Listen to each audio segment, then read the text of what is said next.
ბულინგი სკოლაში და რა გააკეთოს მშობელმა თუ მის შვილს აბულინგებენ სკოლაში. მოდი ვთქვათ პირველ რიგში ის, რომ ბულინგი არის ორი სახის, სიტყვიერი და ფიზიკური შეხებით. როგორც წესი ბულინგი იწყება ხოლმე რეპლიკით, როგორც წესი ბულინგი იწყება ხოლმე სიტყვიერი წამოძახილით, სიტყვიერი გამოხატულებით, ასე ვთქვათ და როდესაც მე შესაძლოა ის უკვე გადავიდეს ფიზიკურ დაპირისპირებაში. მოკლედ ორივე არის ბულინგის, ასე ვთქვათ, ცნება, როგორც სიტყვიერი, ასევე ფიზიკური. ეს იმისთვის, რომ ზოგადი წარმოდგენა გქონდეს რა არის ბულინგზე. აქვე გეტყვით ერთ რამეს, რომელიც ძალიან მნიშვნელოვანია. მნიშვნელობა არ აქვს რაც უფრო დიდია, რაც უფრო ელიტურია, რაც უფრო ძვირიანია სკოლა, მით უფრო მაღალია იქ ბულინგი. აქვე გეტყვით იმ შიშვალ სიმართლეს, რომ ჯერ არ არსებობს სახელმწიფო ლაპარაკი მაქვს ამერიკაზე და ცენტრალურ ევროპაზე, რადგან სხვა ქვეყნებში ეს უბრალოდ არ ვიცი როგორ ხდება, სადაც ბულინგი ეს თემა გადაჭრილია. რაც უფრო განვითარებულია სახელმწიფო, როგორც სკოლა ვთქვი, ხო, რაც უფრო კარგად არის, მით უფრო მაღალია იქ ბულინგი. ასე რომ ის წარმოდგენა, რომ სკოლა თუ ელიტურია, სკოლა თუ ძვირიანია, იქ ბულინგი არ იყოს, ესეთი რაღაცა ძალიან არასერიოზულია ამ შემთხვევაში. გვახსოვდეს ეს, ასევე გვახსოვდეს ის, რომ მგონი ვთქვი კიდეც, რომ არ არსებობს სახელმწიფო, განვითარებული სახელმწიფო, რომელმაც დღემდე ეს პრობლემა გადაჭრა. ბულინგი არის, ბულინგი იქნება სამწუხარო და ბულინგი იყო. კარგი, რა გავაკეთო ახლა იმისთვის, მე მშობელმა რომ ჩემი შვილი დავიცო ამისგან. ძალიან დიდი თემაა და მაქსიმალურად მინდა გასაგებად გითხრა და პრაქტიკულად გითხრა რა შეიძლება გააკეთო, რადგან მე მშობელი ვარ, რა თქმა უნდა არ ვარ დაზღვეული იმისგან, რომ ჩემ შვილს ან და ჩემს ახლობელს მსგავსი არ დაემართება და მინდა რომ გაგიზიარო, ჩემ პროფესიაც ეს არის რომ გაგიზიარო და დაგეხმარო და ასევე გაგაგებინო ძალიან ადამიანური და გასაგები ენით. რა შეიძლება გააკეთოს მშობელმა იმისთვის რომ მისი ბავშვი დაიცვას ბულინგისგან? გახსოვთ თქვი რომ ბულინგი იწყება მეთქი სიტყვით.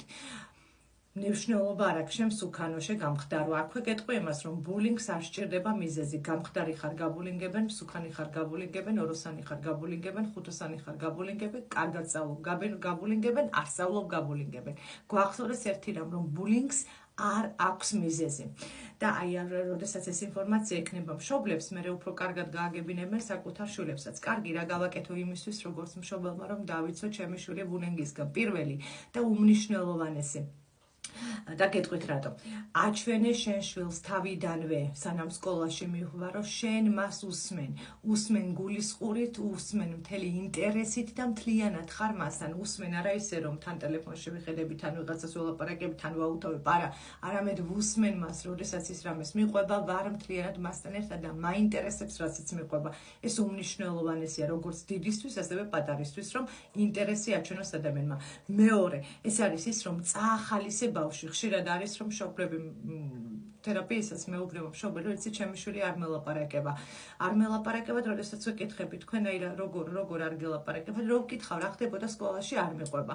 გვახსოვდეს ჩემო კარგებო, რომ აი რა ხდებოდა სკოლაში დღეს რა ჭამე და ვის ელაპარაკე, ეს არის დაკითხვის ტონის ლაპარაკი და რა თქმა უნდა ბავშვი უფრო თინეიჯერობის ასაკში არანაირ სურვილს არ გამოთქვამს, რომ ამ დისკუსიაში შემოვიდეს. ასე რომ წაახალისე ბავშვი, რომ შენთან ლაპარაკი მოუნდეს. ახლა შეიძლება კითხვა დასვათ, რომ როგორ წავა ხალისო, ეგეც გითხარი და გეტყვით.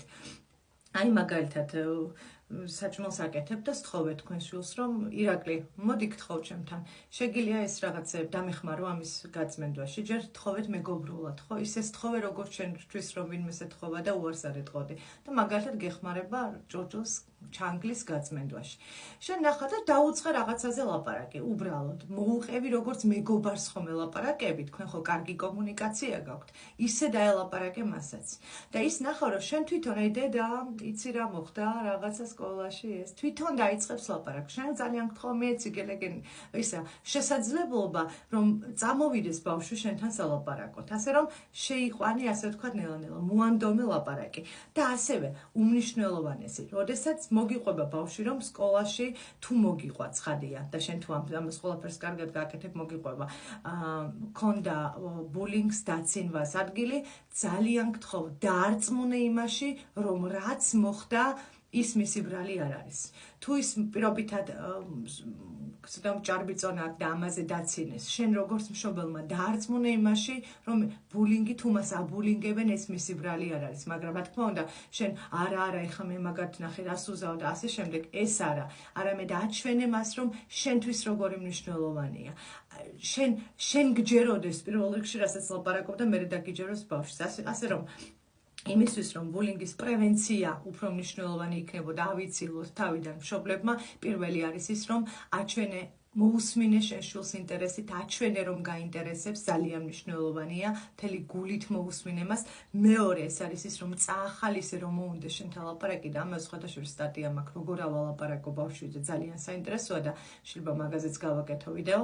წაახალისე ბავშვი რომ მოუნდეს შენთან ლაპარაკი და მესამე არის ის, რომ და გითხარი კიდეც მაგალითში ხო როგორ წაახალისო, ერთ-ერთი, თორემ მრავალია და მესამე არის ის, რომ დაარწმუნე ბავშვი, რომ როდესაც იგივე სკოლაში ან ეზოში მას დაცინეს, რეპლიკა წამოვიდა მის მიმართ, ეს არ არის მისი ბრალი. შენ დაარწმუნე, შენი მშობლის ვალი ზუსტად ეს არის, შენ ბავშვია, შენო თვითღირებულების განცდა, ადეკვატური თვითღირებულების განცდა და აი შენ თუ ამ ყველაფერს იზავ, მისი ბულინგის პრევენცია უფრო ძალიან ის იქნება, შევიწროვებული იქნება და რა გააკეთოს თვითონ ბავშვმა და ეს თემა ძალიან დიდია და მინდა რომ რამდენიმე ნაწილად დავყო.